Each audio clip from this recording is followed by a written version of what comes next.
Amarna, Egypt, 1891. Italian archaeologist Alessandro Barsanti descends into a tomb built for Pharaoh Akhenaten. But to his surprise, he finds no trace of the king's mummy. Giorgio A. Tsoukalos, voiceover. What's fascinating is that Egyptologists were certain Akhenaten would be found in that tomb. And yet, nothing. Narrator. What became of this enigmatic pharaoh after his death remains one of Egypt's most enduring mysteries. Was Akhenaten never buried in his tomb? Or was his body removed, perhaps deliberately? Akhenaten ruled from 1353 to 1336 BC. His reign was marked by radical changes.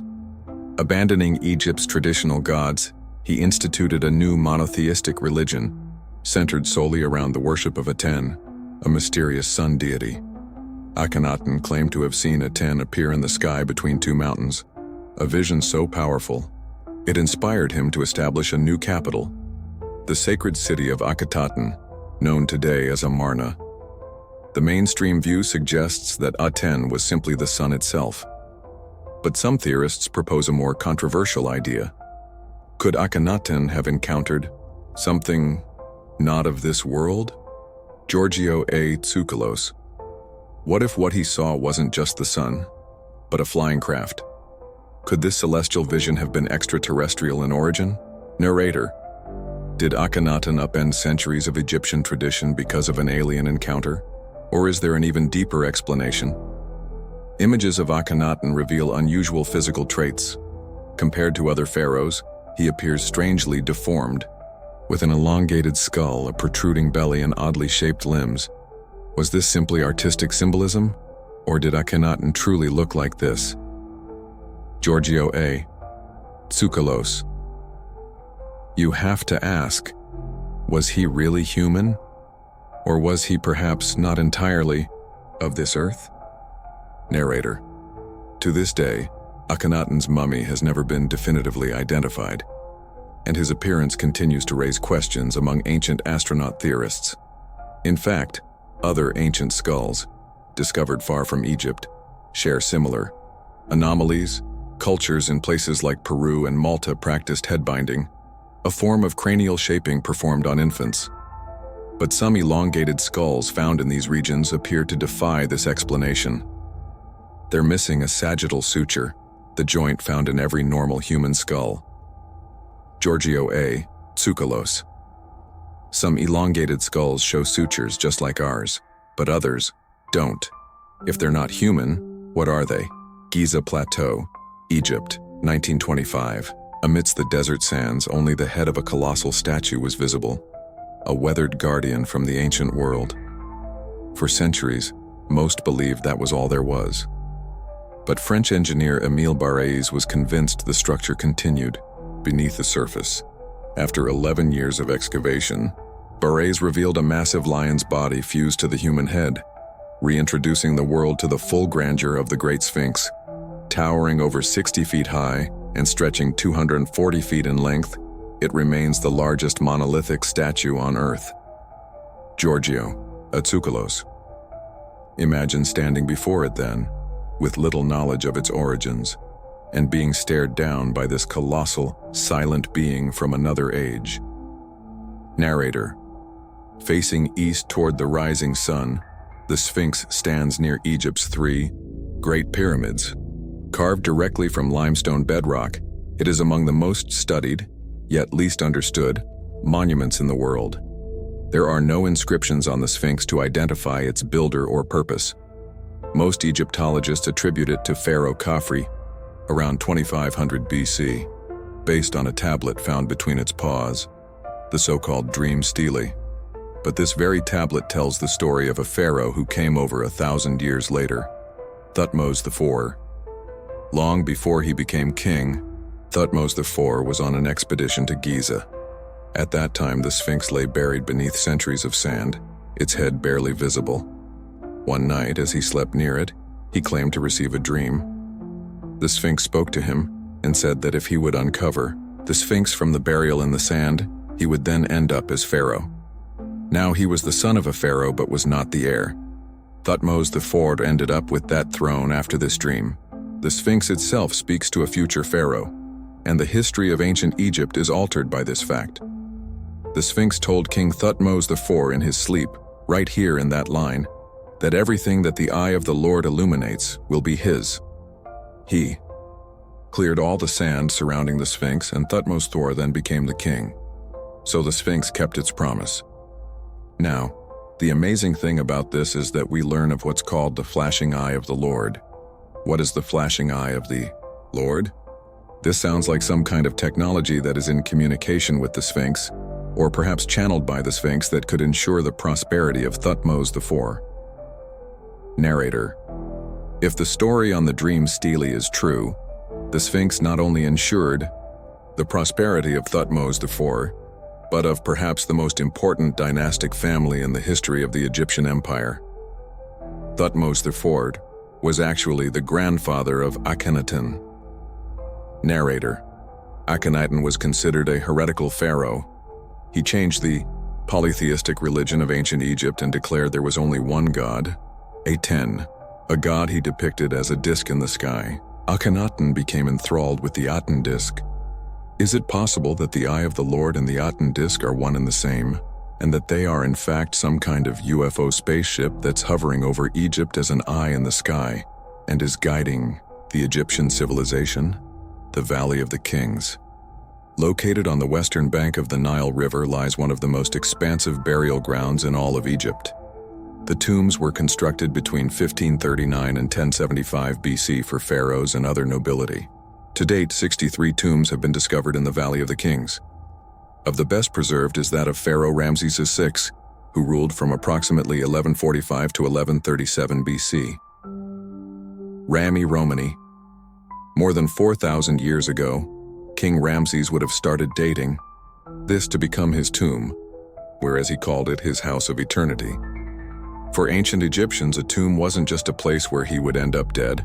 A tomb was in place where they would start their eternal life. Narrator: the Egyptians believed that in death the soul would split into several parts and begin the journey to the afterlife. But to make this transition, it was essential to reunite this soul with the physical body. And while the Egyptians were not the first to mummify their dead, no other ancient culture went to such great lengths to preserve the body and ensure entrance into the next life. Tori Randall. Ancient Egyptians would put a body that needed to be mummified in a dry room, and they would first take out the internal organs, and they packed that body with natron salt to start the drying process, and then they would remove the brain, and then they would rinse the body with sweet-smelling oils, and they cover the entire body in natron salt, and it would stay that way for about 35 to 70 days. Once the body was all dried out, they would wrap the entire body, putting amulets and other special jeweled objects in the linen, and then once it was completely wrapped and be done. Narrator: the Egyptians understood the most important factor in mummification, the removal of fluids, which ensures that bacteria cannot survive and the body will not decay. Although archaeologists have discovered much about how these mummies were prepared, the Egyptians left behind no texts or instructions on mummification. Just how the Egyptians came to create this complex practice remains a mystery, but they did leave behind extensive records regarding their thoughts on the afterlife. This right here is a very good depiction of the journey of the afterlife with King Ramses. You see him here on a solo barge being protected by all the different gods behind him, Goddess Isis and Goddess Osiris. This right here is God Anubis. And God Anubis, this is the god of the mummification. Jonathan Young. The most important story. In Egyptian mythology is the god Osiris, how his brother Set coveted his brother's power and killed him. Then his wife Isis, in grief, got help from Anubis, who then helped Isis breathe life back into him to survive into the next life, with the help of Anubis, inventor of embalming and mummification. The mummification process in Egypt has often been related to the star Sirius, which we call the dog star, and the mummification rites where it's overseen by the Egyptian god Anubis, who was a jackal-headed god. And so you have to wonder if this wasn't some real physical extraterrestrial god. William Henry. The ancient Egyptian temple walls are covered with images of transformation, and what it reveals is that their core sacred science was about human transformation or ascension into celestial beings. So you wonder, is it possible it's because those who originally taught us the concept came from the stars? Narrator: as ancient Egypt grew into a great civilization, its citizens believed their pharaohs were sons of Osiris, and thus living gods. Artwork and wall carvings depicted them as perfect humans, and while the people worshiped many different gods, the pharaohs stood above them all. This basic Egyptian religious belief remained in force for nearly 1,000 years until one pharaoh changed everything. Who was this heretic? His name was Akhenaten, and in every surviving depiction, he is shown with an elongated skull. Who was he? According to Egyptian mythology, he too was descended from the gods who arrived on Earth at the time of Tep-Zepi. But why do so many still believe he actually came from the stars? In 1352 BC, Akhenaten ascended to the throne as the 10th pharaoh of the 18th dynasty. Almost immediately, he instituted a series of radical religious changes, including a ban on references to multiple gods. Robert Bauval: it's a rather strange thing that he would want to do that with one sweep, but he ordered all the iconography of previous gods to be removed. He only allowed one emblem, which was the sun emblem, literally a sun disk with curious arms or rays pouring down. Why did he do this? Because according to his writings and his poems that were written about him later on, he was visited by one of those beings that descended from the sky, who told Akhenaten, "This is the way, I am your God." Narrator: this sun god was known as Aten. Akhenaten claimed to be a direct descendant of Aten. Robert Bauval: Akhenaten, like any other pharaoh, regarded himself to be divine. He was a god.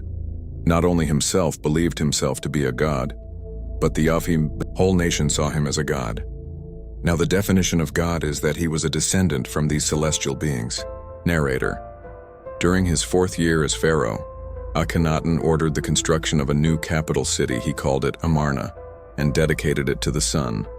Akhenaten would spend the next 10 years here, during which time he instituted changes in both art and culture, including how he himself would be publicly depicted.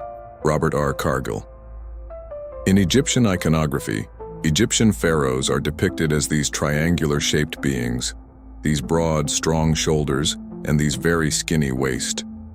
Now we look at leaders today, and we know that most leaders don't have broad shoulders and skinny waist. But it was important to depict the Egyptian kings as having broad shoulders and skinny waist, the epitome of what a king ought to look like. That's exactly the opposite with Akhenaten. He shows himself perhaps as he really is, a rather strange look.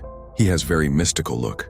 Robert M. Schoch: if we take Akhenaten's statues, for instance, literally, he was a very strange-looking character. Sort of combined, some people would say feminine aspects with masculine aspects, may have had an elongated skull. Robert R. Cargill: the change in royal iconography of Akhenaten showed him as he probably really was, with a misshapen head, with a potbelly, with a sunken chest, as opposed to the idealized iconography of traditional Egyptian artists that show this big, strong pharaoh. Narrator: Akhenaten's wife, Queen Nefertiti, and their children were also depicted as having elongated skulls. So why were Akhenaten's and Nefertiti's heads deformed? Did they suffer from a genetic abnormality? Or did they deliberately alter their shape? Some believe there could be yet another explanation behind their strange otherworldly appearance. They look like they're different than other human beings. Is it possible that Akhenaten might have been an extraterrestrial hybrid? Robert R. Cargill: ancient alien enthusiasts look at Pharaoh Akhenaten of Egypt and say, look at that long head. That looks like an alien gray. That looks like some kind of something that's non-human or some hybrid between something else and something human. Must be evidence of alien interference, alien reproduction with humans, something like that. Betty Ann Brown: I've been to Egypt, and one of the most stunning things is about seeing the archaeological remains of ancient Egypt is that one unique pharaoh, Akhenaten, Giorgio A. Tsoukalos. I mean, he's got a very narrow, pointy face, high cheekbones, and a very elongated cranium. David Childress. The idea that they were either looking like extraterrestrials or perhaps had extraterrestrial DNA in them is a credible idea.